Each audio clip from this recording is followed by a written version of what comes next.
വെറ്റുവേൽ മുരുകനുക്ക്, ജ്ഞാനവേൽ മുരുകനുക്ക്, ജ്ഞാനദണ്ഡായുധപാണിക്ക്, വീരവേൽ മുരുകനുക്ക്. ജയ് പഴനിയാണ്ടവ, ജയ് Bharat. Happy independence day all. എല്ലാവർക്കും സ്വാതന്ത്ര്യ ദിനാശംസകൾ. ഇന്ന് നമ്മുടെ ഭാരതം 79ാമത് സ്വാതന്ത്ര്യ ദിനം ആഘോഷിക്കുകയാണ്. ഒരു രാജ്യത്തിനെ സംബന്ധിച്ച് ജിയോ പൊളിറ്റിക്സിൽ 79 സ്വാതന്ത്ര്യ ദിനങ്ങൾ ഒരുപാട് ചരിത്രീയമായ കാലഘട്ടത്തിലൂടെ കടന്നു പോകേണ്ട നിമിഷങ്ങളാണ്. പ്രത്യേകിച്ച് ഇപ്പോൾ നമ്മുടെ ഈ ആഘോഷിക്കുന്ന സമയം കേൾക്കണില്ലേ?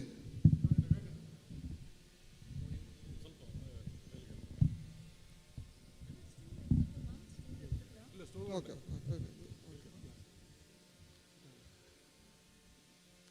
ഇപ്പോൾ നമ്മുടെ ഭാരതം ഈ സ്വാതന്ത്ര്യം ആഘോഷിക്കുന്ന സമയത്ത് നമ്മൾ എത്രത്തോളം നിർണായകമായ കാലഘട്ടത്തിലൂടെ കടന്നു പോകുന്നതെന്ന് നിങ്ങൾക്ക് വാർത്തകളിലൂടെ കണ്ണോടിച്ചാൽ മനസ്സിലാവും. ഭാരതം അതിൻ്റെ വിശ്വരൂപം കാണിച്ചു തുടങ്ങിയ സമയത്ത്, ആ സമയമാണിപ്പോൾ. കാരണം ഇത് മുരുകയുഗമാണ്, പഴനിയാണ്ടവൻ തീരുമാനിച്ചിട്ടുണ്ട്. ആ വിശ്വരൂപം കാണിക്കുമ്പോൾ അത് പിടിക്കാത്ത ചില തമ്പ്രാക്കന്മാർ ലോകത്തിലെ അധിപനെന്ന് സ്വയം വിശ്വസിച്ച് അതിൻ്റെ അധികാര സ്ഥാനത്തിരുന്ന് തീർത്ത് കൽപ്പിക്കുന്ന തമ്പ്രാക്കന്മാരുടെ ചൊൽപ്പടിക്ക് നിൽക്കാത്തതിനാൽ കുറേ ബുദ്ധിമുട്ടുകൾ നമുക്ക് ഉണ്ടാക്കാൻ അവർ ശ്രമിച്ചുകൊണ്ടിരിക്കുകയാണ്. നമുക്കറിയാം, ഭാരതം കുറച്ചു കാലമായി ഈ മുരുകയുഗത്തിൽ ഭാരതം ഒരു കാലത്ത് ഉണ്ടായിരുന്ന വിശ്വഗുരു പൊസിഷനിലേക്ക് തിരിച്ചു വരാനുള്ള പടികൾ ചവിട്ടിക്കയറി തുടങ്ങിയിരിക്കുകയാണ്. ആ ചവിട്ടിക്കയറി വരുമ്പോൾ ആ സ്ഥാനത്ത് അലങ്കരിച്ചിരുന്ന ചില രാജ്യങ്ങൾ തിട്ടൂരം കൊണ്ടുവരികയാണ് ഇപ്പോൾ നമ്മുടെ മുമ്പിൽ. ഞങ്ങൾ പറയുന്നത് കേട്ടില്ലെങ്കിൽ നിങ്ങളെ ഞങ്ങൾ ശല്യപ്പെടുത്തും, ഉപദ്രവിക്കും, ഞങ്ങൾക്ക് പറ്റാവുന്ന രീതിയിലൊക്കെ നിങ്ങളെ ദ്രോഹിക്കും. ഒരു വിനീത വിദ്യായൻ്റെ വിഡ്ഢിവേഷം കെട്ടിട കാലഘട്ടം കഴിഞ്ഞു എന്ന് ഭാരതം എന്ന് അവർക്ക് മനസ്സിലാക്കി കൊടുക്കുന്ന ഒരു സ്റ്റേജിൽ നിന്ന് നമ്മൾ സംസാരിക്കുമ്പോൾ അവരുടെ തിട്ടൂരങ്ങൾക്ക് പുല്ലുവില കൽപ്പിച്ചുകൊണ്ട് നമ്മൾ മുന്നേറുമ്പോൾ നമുക്കൊപ്പം ഭഗവാന്റെ അനുഗ്രഹമുണ്ട്, മുരുകഭവൻ്റെ അനുഗ്രഹമുണ്ട്. അവിടെ നമുക്ക് ചില ഉത്തരവാദിത്തങ്ങളും ലഭിക്കുകയാണ്. ഒരു പൗരൻ എന്ന ലെവലിൽ, ഒരു പൗരൻ എന്നൊരു ദേശസ്നേഹി എന്ന രീതിയിൽ നമ്മളെല്ലാവരും ഈ സമയം ഭാരതത്തിനോടൊപ്പം, ഭാരതത്തിൻ്റെ ഭരണാധികാരികൾക്കൊപ്പം നിൽക്കണം. കാരണം ഇനി ഒരുപാട് കാലങ്ങൾ, പ്രത്യേകിച്ച് അടുത്ത മെയ് 1 വരെ ഒരുപാട് വിഷമഘട്ടങ്ങളിലൂടെ ഭാരതം കടന്നുപോകേണ്ടി വരും.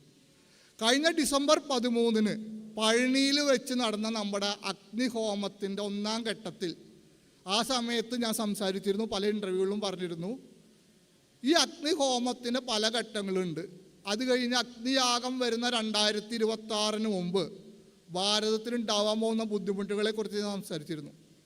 വിദേശ ഫണ്ടുകൾ തിരിച്ചെടുക്കും, നമ്മുടെ സുഹൃത്ത് രാജ്യങ്ങൾ ശത്രു രാജ്യങ്ങളായിട്ട് മാറും, നമ്മളെ ബുദ്ധിമുട്ടിക്കാൻ ഡീപ് സ്റ്റേറ്റ് എന്നുള്ളത് അതിൻ്റെ മേലങ്കി അണിഞ്ഞ ആൾക്കാർ രംഗത്തിറങ്ങും, ആഭ്യന്തരമായ പ്രശ്നങ്ങൾ ഉണ്ടാക്കാൻ ഒരുപാട് ശ്രമങ്ങൾ നടത്തും. കഴിഞ്ഞ ഡിസംബർ 13 പറഞ്ഞതാ. അന്നത് എത്ര പേര് വിശ്വസിച്ചു എന്നറിയില്ല. ഇപ്പോൾ പക്ഷേ ഇപ്പോഴത്തെ രാഷ്ട്രീയ സാഹചര്യം, ജിയോ പൊളിറ്റിക്സ്, അത് എത്രത്തോളം ചേർന്ന് നിൽക്കണമെന്ന് നമ്മൾ മനസ്സിലാക്കിയാൽ മതി. അടുത്ത മെയ് 1 വരെ ഭാരതത്തിന് വളരെ നിർണായകമായ ദിനങ്ങളാണ് കടന്നു പോകുന്നത്. നമ്മൾ ഓപ്പറേഷൻ സിന്ദൂറിൻ്റെ സമയത്ത് അമേരിക്ക ഒളിപ്പിച്ചു വെച്ച അണുവായുധങ്ങളുടെ മേലെ ബ്രഹ്മോസ് വർഷിച്ചപ്പോൾ അതിൻ്റെ കുറവ് കൊണ്ട് ഇപ്പോൾ അവർ നമുക്ക് താരിഫ് ഏർപ്പെടുത്താൻ ശ്രമിക്കുകയാണ്. താരിഫ് ഏർപ്പെടുത്തി കഴിഞ്ഞ് നമ്മളെ സാമ്പത്തികമായി തകർക്കാമെന്നും അതുവഴി അവരുടെ വളർന്നു വരുന്ന ഭാരതത്തിന് മേലെ അവരുടെ അധീശത്വം ഒന്നുകൂടി ഏൽപ്പിക്കാമെന്നും അവർ തീരുമാനിച്ചിട്ടുണ്ടെങ്കിൽ ഞാൻ പറയുന്നു, നിങ്ങൾക്ക് തെറ്റി. ഇത് മുരുകയുഗമാണ്, മുരുകഭവാന്റെ കാലമാണ്. നിങ്ങൾക്ക് ഭാരതത്തിന് ഒരു ചുക്കും ചെയ്യാൻ സാധിക്കില്ല. കാരണം ഭാരതത്തിന് കാത്തു നിൽക്കുന്നത് ഭഗവാനും ഭഗവാന്റെ പടയാളികളാണ്.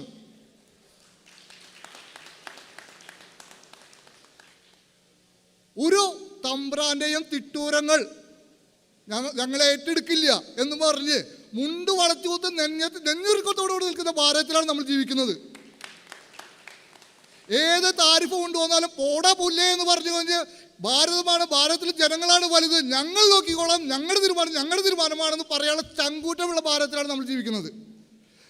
അതിന് നമ്മളെ കാക്കാൻ പഴനിയാണ്ടവനുണ്ട്, മുരുകവാനുണ്ട്. ഈ മുരുകയുഗത്തിൽ നിന്നുകൊണ്ട് നമുക്ക് ചെയ്യാവുന്ന കാര്യങ്ങളാണ് LMRK ഭാരതത്തിന് വേണ്ടി ചെയ്തുകൊണ്ടിരിക്കുന്നത്. പഴനിയാണ്ടവൻ നമുക്ക് നൽകുന്ന ഡ്യൂട്ടി എന്താണ്? ഭാരതത്തിന് ഉയർച്ചയ്ക്ക് വേണ്ട കാര്യങ്ങൾ. ആ ഉയർച്ചയ്ക്ക് വേണ്ട കാര്യങ്ങൾ ഞാനും നിങ്ങളും കൂടി ഭഗവാന്റെ അനുഗ്രഹത്തിൽ ചെയ്യുമ്പോൾ നമ്മളെല്ലാവരും ഭാരതത്തിൻ്റെ ഉയർച്ചയ്ക്കുള്ള ഓരോ കല്ലെടുത്ത് വയ്ക്കുകയാണ്. നമ്മളെ ജീവിതം ധന്യമായി തീരുകയാണ്. ആ ഒരു മുന്നേറ്റം, ആ ഒരു എനർജി വേവ്, അത് ലോകത്തുണ്ടാക്കുന്ന, ലോക ചരിത്രത്തിലുണ്ടാക്കുന്ന, ജിയോ പൊളിറ്റിക്സിലുണ്ടാക്കുന്ന ആഘാതങ്ങൾ എത്രത്തോളമാണെന്ന് നിങ്ങൾ ഈ അടുത്തടുത്ത വർഷങ്ങളിൽ ഉണ്ടായ വാർത്തകളിലൂടെ നിങ്ങൾക്ക് മനസ്സിലാക്കാൻ സാധിക്കും. ബട്ടർഫ്ലൈ എഫക്റ്റ് എന്ന് നിങ്ങൾ കേട്ടിരിക്കും.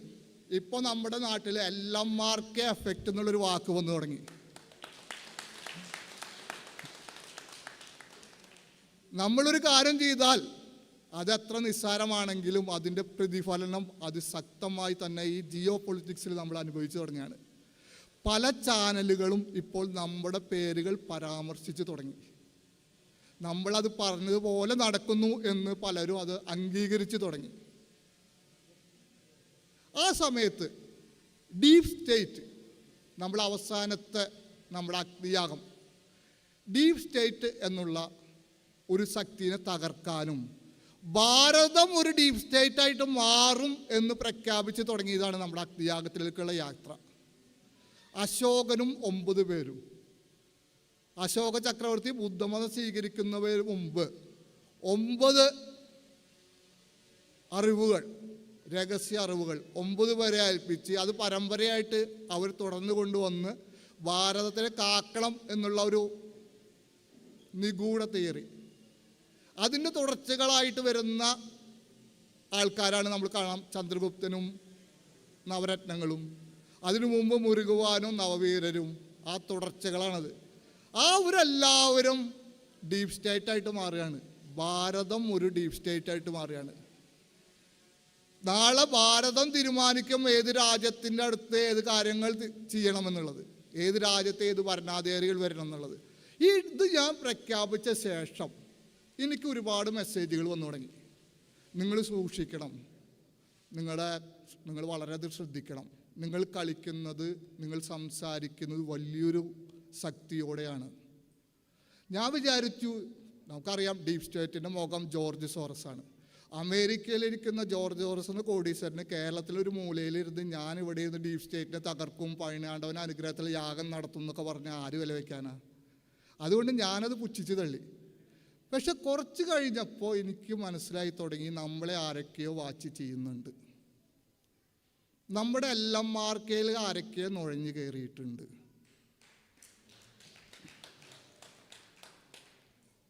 ഞാൻ ആലോചിച്ചു എന്തിന്? കാരണം നമ്മളൊരു ചെറിയൊരു ഒരു ആത്മീയ സംഘടന, ഭഗവാന്റെ ഡ്യൂട്ടി ചെയ്യുന്ന കുറേ പടയാളികൾ, നമ്മുടെ ലക്ഷ്യം ഭാരതത്തിൻ്റെ ഉന്നമനമാണ്. ആ ഉന്നമനത്തിന് വേണ്ടി ആത്മീയമായ കാര്യങ്ങൾ ചെയ്യുന്ന നമ്മളെന്തിന് നമ്മുടെ പിന്നാലെ നടക്കണം? അപ്പോഴാണ് ഞാൻ എന്താണ് ഡീപ് സ്റ്റേറ്റ് എന്നുള്ളത് പഠിച്ചു തുടങ്ങിയത്. ജോർജ് സോറസ് എന്നുള്ളതൊരു മുഖം മാത്രമല്ല ഡീപ് സ്റ്റേറ്റ്. ഡീപ് സ്റ്റേറ്റിന് മുഖമില്ല, ഒരുപാട് മുഖങ്ങൾ ചേർന്നാണ്. അത് എല്ലാ രാജ്യത്തും പടർന്നു കയറിയിട്ടുണ്ട്, നമ്മുടെ രാജ്യത്തും പടർന്നു കയറിയിട്ടുണ്ട്. അത് അവർ അധികാര സ്ഥാനങ്ങളിലുണ്ട്, മീഡിയാസിലുണ്ട്, എല്ലാ രംഗത്തും അവരുടെ ആൾക്കാർ പടർന്ന് പന്തലിച്ചിട്ടുണ്ട്. അതിൻ്റെ ഫണ്ടുകൾ അവർക്ക് വന്നുകൊണ്ടും ഇരിക്കുന്നുണ്ട്. ആ ഫണ്ടുകൾ കിട്ടുന്ന ആൾക്കാർ അവരുടെ മുഖംമൂടി അണിഞ്ഞുകൊണ്ട് ഈ സമൂഹത്തിൽ അവർക്ക് വേണ്ടി വർക്ക് ചെയ്യുന്നുണ്ട്. അപ്പോൾ നമ്മളിവിടെ യാഗം നടത്തിയ ജോർജ് സോറസ് വില വയ്ക്കില്ല. പക്ഷെ ആ ഫണ്ട് വരുന്ന ആൾക്കാർക്ക് അതിൽ വിശ്വാസികളുണ്ട്, അവർക്ക് ചെറിയൊരു സങ്കോചം വന്നു തുടങ്ങി. എന്തുകൊണ്ട് അവർക്ക് സങ്കോചം വരണം? ഇല്ലെങ്കിൽ അവർക്കൊരു വാച്ചിങ് ചെയ്യാനുള്ള ഒരു ത്വര വരണം. ഞാൻ അതിനെക്കുറിച്ച് ചിന്തിച്ചു. അപ്പോഴാണ് ഞാൻ മനസ്സിലാക്കിയത് നമ്മുടെ ട്രാക്ക് റെക്കോർഡ് ഭയങ്കര പതിനാണ്ടവൻ അനുഗ്രഹത്താൽ. നമ്മൾ ബ്രിട്ടനിൽ 2018 മയൂര സിംഹാസനം പ്രതിഷ്ഠിച്ചപ്പോൾ നമ്മൾ പറഞ്ഞത് എന്താ? ബ്രിട്ടനുള്ള എനർജീനെ ഗ്രീൻവിച്ച് രേഖ 0 ടൈം സോണിൽ ഇന്ത്യയിലേക്ക് കൊണ്ടുവരും. ആ എനർജി നമ്മളിവിടെ തിരിച്ചെത്തിക്കും. അന്ന് നമ്മളത് ചെയ്തപ്പോൾ ബ്രിട്ടൻ്റെ അവസ്ഥ എങ്ങനെയുണ്ടായിരുന്നു? ഇപ്പോൾ ബ്രിട്ടൻ്റെ അവസ്ഥ എന്താണ്? അത് ആലോചിച്ചാൽ ഏതൊരാൾക്കും മനസ്സിലാവും എന്താണ് സംഭവിച്ചതെന്നുള്ളത്. രണ്ടാമത് നമ്മൾ സ്വിറ്റ്സർലൻഡിൽ ഒരു നവപാഷാണ വിഗ്രഹം പ്രതിഷ്ഠിച്ചു. എന്തിനു പ്രതിഷ്ഠിച്ചു? ഇന്ത്യൻ രൂപയുടെ സ്വാധീനം ലോകത്തെത്താൻ, ഇന്ത്യൻ രൂപ പവർഫുള്ളായിട്ട് വിവിധ രാജ്യങ്ങളിൽ റിസീവ് ചെയ്യപ്പെടാൻ, ഡോളറിനെ തകർക്കാൻ. 2020 ഇത് ഞാൻ പറഞ്ഞപ്പോൾ ആരെങ്കിലും വിശ്വസിച്ചിരുന്നോ? നിങ്ങളോട് ആരെങ്കിലും പറഞ്ഞിരുന്നോ അത് നടക്കുന്നു? ഇന്ന് നിങ്ങൾ വാർത്തകൾ നോക്കൂ, എല്ലാ ന്യൂസ് ചാനലുകളും പറയുന്ന ഒരു വാക്കാണ് ഡോളറിൻ്റെ തകർച്ച. അതിനുള്ള സാധ്യതകളുണ്ട്. ഇന്ത്യൻ റുപ്പീസ് പല രാജ്യങ്ങളിലൂടെ നേരിട്ട് കച്ചവടം നടത്തുന്ന ലെവലിലേക്ക് പോകുന്നു. കഴിഞ്ഞ ആഴ്ച ഇന്ത്യൻ ഗവൺമെൻറ് ഒരു കാര്യം പ്രഖ്യാപിച്ചിട്ടുണ്ട്. ഇന്ത്യൻ ബാങ്കുകൾക്ക് വിദേശത്ത് റിസർവ് ബാങ്കിൻ്റെ അനുമതി ഇല്ലാണ്ട് ഇന്ത്യൻ രൂപയിൽ കച്ചവടം നടത്താം. അത് ഇന്ത്യൻ രൂപേനെ പവർഫുള്ളാക്കും. കഴിഞ്ഞ ആഴ്ച പ്രഖ്യാപിച്ചത്. അതിനെക്കുറിച്ചിട്ട് വിവിധ ചാനലുകൾ ചർച്ച ചെയ്യുന്നു. അത് ഡോളറിനെതിരെയുള്ള ഇന്ത്യൻ രൂപയുടെ ഒരു വലിയൊരു ശക്തമായ മുന്നേറ്റമാണ് എന്ന് പറഞ്ഞുകൊണ്ട്. 5 കൊല്ലം മുമ്പ് നമ്മൾ പറഞ്ഞത് അതിപ്പം യാഥാർത്ഥ്യമായിട്ട് വരുമ്പോൾ, ആ ട്രാക്ക് റെക്കോർഡ് കാണുമ്പോൾ തീർച്ചയായും ഫണ്ട് വരുന്ന ആൾക്കാർക്ക് കുറച്ച് ബുദ്ധിമുട്ടുകൾ ഉണ്ടാവാം.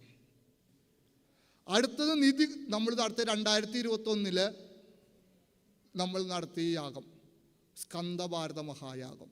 ഭാരതത്തിന് വിശ്വഗുരു എന്ന പൊസിഷനിലേക്ക് മാറാനും ഭഗവാന്റെ അനുഗ്രഹത്താൽ ഭൂമിക്കടിയിൽ നിന്ന് നിധികൾ കിട്ടി ഭാരതത്തിൽ സമ്പൽ സമൃദ്ധി അതിശക്തമായി തീരാനും വേണ്ടി നടത്തിയ യാഗം.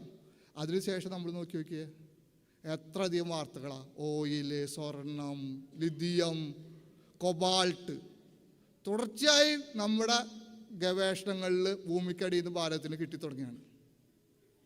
അത്തരം ന്യൂസുകൾ അവരെ വിരളി പിടിപ്പിച്ചിട്ടുണ്ടാവാം. അത് കഴിഞ്ഞ് നമ്മൾ യിങ് യാങ് യാഗം നടത്തി. എന്താണ് യിങ് യാങ് യാഗം? ഭാരതവും ചൈനയും ഒരു കാലത്ത് ആത്മീയമായ കൊടുക്കൽ വാങ്ങലുണ്ടായിരുന്നു. ആ സമയത്ത് ഭാരതവും ചൈനയും അതിൻ്റെ ആത്മീയമായി ഉയർച്ച താണ്ടിയൊരു സമയമായിരുന്നു. അത് കഴിഞ്ഞിട്ട് കാലഘട്ടം കഴിഞ്ഞപ്പോൾ അതെല്ലാം തകർന്നു പോയി. ആ വഴി അടയപ്പെട്ടു. ഭാരതവും ചൈനയും ശത്രു രാജ്യങ്ങളായി മാറി. അത് വീണ്ടും ഓപ്പൺ ചെയ്യണം. ഭോഗർനാഥർ സിദ്ധരും കാലിംഗനാഥർ സിദ്ധരും സഞ്ചരിച്ച ആ വഴി, ആത്മീയ വഴി, പുലിപ്പാണി സിദ്ധരും സഞ്ചരിച്ച ആത്മീയ വഴി തുറക്കാനും, ആ തുറക്കിലൂടെ ഇന്ത്യയും ചൈനയും കൂടുതൽ നല്ലൊരു ബന്ധത്തിലെത്താനും ഇന്ത്യ ചൈന റഷ്യ RIC രൂപീകരിക്കുവാനും 2023 യിങ് യാങ് യാഗം നടത്തി. കഴിഞ്ഞ കൊല്ലം ഗുരുവായൂർ വെച്ച് നടന്ന നമ്മുടെ പ്രോഗ്രാമിൽ ഞാൻ പറഞ്ഞിട്ടുണ്ടായിരുന്നു, RIC രൂപപ്പെടാം ഭാവിയിൽ. ഇന്ത്യ ചൈന റഷ്യ പടിഞ്ഞാറിനെ തള്ളി പുതിയൊരു ലോകക്രമം ഉയർന്നു വരും. ഇന്ത്യ ചൈന റഷ്യ പഴനിയാണ്ടവൻ്റെ തീരുമാനത്തിലാണെന്ന്. ഇപ്പോഴത്തെ വാർത്തകൾ നിങ്ങൾ നോക്കൂ, ഇന്ത്യ ചൈന റഷ്യയാണ് എല്ലാവരുടെയും വാർത്തകൾ. എല്ലാ ന്യൂസ് ചാനലുകളിലും വാർത്തകൾ അതാണ്. ഇന്ത്യ ചൈന റഷ്യ വരുന്നു, അതൊരു പുതിയ ലോകക്രമം വരുന്നു, അത് ലോകത്തിനെ മാറ്റിമറിക്കാൻ വരുന്നു. അത്തരം ഒരു സംഭവം നടന്നാൽ ഇപ്പോഴിക്കുന്ന ലോകത്തിനെ നേരെ തിരിച്ചു വയ്ക്കുന്ന മാതിരിയായിരിക്കും. അത് പഴനിയാണ്ടവ തീരുമാനിച്ചു, അത് നടക്കുകയും ചെയ്യും. അത് നടന്നു കഴിഞ്ഞാലത്തെ അവസ്ഥ എന്താ അറിയോ? അതിൻ്റെ എഫക്റ്റ് എത്രത്തോളം ഉണ്ടാവും അറിയോ? ഈ ഫണ്ട് വരുന്ന ആൾക്കാർ ഫണ്ട് കൊടുക്കാണ്ടേ കൂടെ ഫണ്ടുകൾ അവരുടെ സ്വാധീനം കുറയും. 10-70 വർഷത്തിനുള്ളിൽ അവരുണ്ടാക്കിയ പടർന്നു പന്തലിച്ച ആ വേരുകൾ നമ്മുടെ സമൂഹത്തിലുണ്ട്. അവിടേക്ക് വെള്ളം പോലെ കിട്ടിയിരുന്ന, വളം പോലെ കിട്ടിയിരുന്ന ഫണ്ടുകൾ ഇല്ലാണ്ടാവും. ഇവരുടെ സ്വാധീനം മെല്ലെ മെല്ലെ കുറയും. ഈ വാർത്ത വന്നതോട് കൂടിയിട്ട് അവർ കൂടുതൽ വിരളി പിടിച്ചിട്ടുണ്ട്. അവർ നമ്മളെ കൂടുതൽ വാച്ച് ചെയ്യാൻ തുടങ്ങിയിട്ടുണ്ട്. നമ്മുടെ ഉള്ളിലേക്ക് അവർ നുഴഞ്ഞു കയറി തുടങ്ങിയിട്ടുണ്ട്. ഇതെങ്ങനെ വരും എന്നാണ് ഞാൻ വാച്ച് ചെയ്തുകൊണ്ടിട്ടുണ്ടായിരുന്നത്. പലരും നമ്മുടെ വളണ്ടിയേഴ്സ് ഈ കാര്യങ്ങളൊക്കെ നമ്മുടെ ഗ്രൗണ്ട് ഫോഴ്സ് ടീമുകൾ പറയുമ്പോൾ ഞാൻ സൈലൻ്റ് ആയിട്ടിരുന്നത് എന്തുകൊണ്ട് എങ്ങനെ അറിയാൻ വേണ്ടിയിട്ടായിരുന്നു. പക്ഷേ ഞാൻ പ്രതീക്ഷിക്കാത്ത വേഗത്തിൽ ആ സംഭവം നടന്നു. അവരെൻ്റെ അടുത്തെത്തി. അതേസമയം തന്നെ അവരെൻ്റെ വീടിൻ്റെ അവിടെ എത്തി ഭീഷണിപ്പെടുത്തി എന്നെ. ഒരേ സമയം ഞാൻ ഇവിടെ ഇരിക്കുന്നു എൻ്റെ അടുത്ത്, അതേസമയം കേരളത്തിലുള്ള എൻ്റെ വീടിൻ്റെ അടുത്ത് അവരെത്തി. അവർ ചില കാര്യങ്ങൾ എന്നോട് ആവശ്യപ്പെട്ടു. ഞാൻ ആ രാത്രി ഉറങ്ങിയിട്ടില്ല. എങ്ങനെ ഇതിനെ പരിഹരിക്കും എന്നുള്ള ചിന്തയിൽ തൽക്കാലം ഒറ്റയ്ക്ക് താമസിക്കേണ്ടെന്ന് വിചാരിച്ചു. ഒരു നുണ പറഞ്ഞു ശ്രീരാജിനോട്. വയറ് സുഖമില്ല, നെഞ്ഞിരിപ്പിലാണ്, ഞാൻ നിൻ്റെ വീട്ടിലേക്ക് വരികയാണെന്ന് പറഞ്ഞു. അനൂപിനെ വിളിച്ചു. എനിക്കറിയാം ഫോൺ ചിലപ്പോൾ ടാപ്പ് ചെയ്യപ്പെടും. അനൂപിനെ വിളിച്ചു പറഞ്ഞു, എനിക്ക് വയറിന് സുഖമില്ല, ഒരു ഗുളിക എഴുതി തരണമെന്ന്. മനഃപൂർവ്വം പറഞ്ഞതാണ്. ഫോൺ ടാപ്പ് ചെയ്യുന്നുണ്ടെങ്കിൽ അവരുടെ കയ്യിൽ കിട്ടിക്കോട്ടെ എന്ന് വിചാരിച്ചിട്ട്, അങ്ങനെയെന്ന് വിചാരിച്ചോട്ടെ. വീണ്ടും മറ്റനൂപിനെ വിളിച്ചു. അനൂപിൻ്റെ നിന്ന് മരുന്ന് കിട്ടിയിട്ടില്ല, എനിക്ക് അയച്ചു തരണമെന്ന് പറഞ്ഞു. 2 ദിവസം ശ്രീരാജിൻ്റെ വീട്ടിൽ പോയി താമസിച്ചു. അത് കഴിഞ്ഞ് ഇന്നലെ ശ്രീരാജിനെ എൻ്റെ റൂമിലേക്ക് കൊണ്ടുപോയി ഞങ്ങൾ ഒരുമിച്ച് താമസിച്ചു. ഇനി 2 ദിവസം അവരോട് അവിടെ താമസിക്കാൻ പറഞ്ഞിട്ടുണ്ട്. ഒറ്റയ്ക്ക് നടക്കലും ഒറ്റയ്ക്ക് താമസിക്കേണ്ട കാലഘട്ടം കഴിഞ്ഞു എന്ന് വിശ്വസിക്കുന്നു. ശ്രദ്ധിക്കേണ്ട കാലഘട്ടമായി. നമ്മുടെ സുരേഷ് ഇവിടെ ആളെന്നെ പരിചയപ്പെട്ടപ്പോൾ ഫസ്റ്റ് പറഞ്ഞ വാചകം എന്താ പറയുക, എൻ്റെ ബോഡി ഗാർഡായിട്ട് വരണമെന്ന്. ജിമ്മാണ് ആള്. എൻ്റെ ജിം ട്രെയിനർ. ഞാൻ സുരേഷിനോട് പറഞ്ഞു എന്തുട്ട് എന്നെ കാര്യം ചെയ്യാൻ വേറെ പണിയുണ്ടോ ചോദിച്ചു. ഇപ്പോൾ ടൈമായി, സമയമായി എന്ന് തോന്നണ. അപ്പോൾ ഞാൻ ആലോചിച്ചു 2 ദിവസം സൈലൻ്റായിട്ടിരിക്കാം, അവരെന്നെ പേടിച്ചു എന്ന് വിശ്വസിക്കാം. ഒരു ഫോൺ കോൾ പോലും ഞാൻ ചെയ്തില്ല. 2 ദിവസം ഞാൻ ഫോട്ടോ എടുക്കാൻ അനുവദിച്ചില്ല. ഞാൻ ഇന്നലെയും മിനിഞ്ഞാന്നും പൂജ ചെയ്ത വീടുകളിൽ എല്ലാവരും എന്നോട് ഫോട്ടോ എടുക്കാൻ പറഞ്ഞപ്പോൾ ഞാൻ വേണ്ടാന്ന് പറഞ്ഞു. കാരണം അത് സ്റ്റാറ്റസ് ഇട്ട് കഴിഞ്ഞ് പറഞ്ഞ് പോയി കഴിഞ്ഞാൽ അതും കാണണ്ടെന്ന് പറഞ്ഞു വിചാരിച്ച്. പിന്നെ നമ്മളെല്ലാ പ്രാവശ്യവും ഫോട്ടോ എടുത്തു കഴിഞ്ഞാൽ ടുഡേ ഹൗസ് പൂജ എന്ന് പറഞ്ഞിട്ട് ഫേസ്ബുക്ക് പേജിലും നമ്മുടെ ഗ്രൂപ്പിലിടും. 2 ദിവസം ഇട്ടിട്ടില്ല. ഞാൻ ശ്രീരാജിന് പറഞ്ഞത് ഗോകുലിന് അയച്ചു കൊടുക്കണ്ടെന്ന്. ഗോകുലാകട്ടെ ആ പണി ലാഭമെന്ന് വിചാരിച്ചിട്ട് എന്താ അയച്ചുതരാത്തെന്ന് പോലും ചോദിച്ചിട്ടില്ല. 2 ദിവസമായിട്ട് ഇട്ടിട്ടില്ല. ചെയ്യേണ്ട ആളാ, ഇതുവരെ എന്നോട് ചോദിച്ചിട്ടില്ല എന്തുകൊണ്ടാണ്. ആ പണി ലാഭമായി എന്ന് വിചാരിച്ചിട്ടുണ്ടാവും. അപ്പോൾ ഞാൻ അവസാനം വിചാരിച്ചു നമ്മുടെ ഈ ദിവസം ആഗസ്റ്റ് 15 എൻ്റെ തീരുമാനം അവരെ അറിയിക്കാം. അതുവരെ സൈലൻ്റായിട്ട് ഞാൻ പേടിച്ചു എന്നിരുന്നോട്ടെ എന്ന് വിചാരിച്ചു. അപ്പോൾ ഈ ദിവസം നിങ്ങളുടെ മുമ്പിൽ ഇത് ലൈവായിട്ട് നടക്കുന്നതാണ്, നിങ്ങളുടെ മുമ്പിൽ എന്ന് പറയണതാണ്. അപ്പം എൻ്റെ ഞാൻ എന്താണ് ഇനി ചെയ്യാൻ പോകുന്നത് എന്ന് പരസ്യമായി പ്രകടിപ്പിച്ചാൽ തൽക്കാലം അവർക്ക് കുറച്ച് ദിവസം മിണ്ടാണ്ടിരിക്കേണ്ടി വരും. അത് കഴിഞ്ഞാൽ വീണ്ടും വരും, അതപ്പം നോക്കാം. അപ്പോൾ ഞാൻ പറയുന്നത് അടുത്ത കൊല്ലം നടക്കുന്ന അഗ്നിയാഗം, അത് ഭാരതത്തിന് വളരെ വളരെ ഇമ്പോർട്ടൻ്റ് ആണ്. ആ യാഗം നടക്കണം. ഭാരതത്തിൻ്റെ എല്ലാ എതിർ ശക്തികളെ തകർക്കണമെങ്കിൽ പണിയാണ്ടവൻ്റെ തീരുമാനത്തിൽ, പണിയാണ്ടവൻ്റെ അനുഗ്രഹത്താൽ നമ്മൾ ആ യാഗം നടത്തും. ഞാൻ നിങ്ങൾക്ക് ഭീഷണിപ്പെടുത്താൻ തയ്യാറെന്നവർക്ക് ഒരു ഉറപ്പ് നൽകുകയാണ്. എൻ്റെ അവസാന ശ്വാസം വരെ, അവസാനം ഇടിപ്പ് വരെ ഞാൻ ഒരു ദേശസ്നേഹി എന്ന ലെവലിൽ, പണിയാണ്ടവൻ്റെ ഒരു പോരാളി എന്ന ലെവലിൽ ഈ പണി തുടർന്നുകൊണ്ടേയിരിക്കും.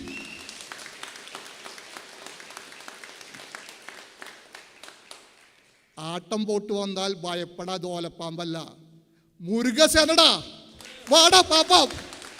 ജയ് ഭാരത്, ജയ് പണിയാണ്ട.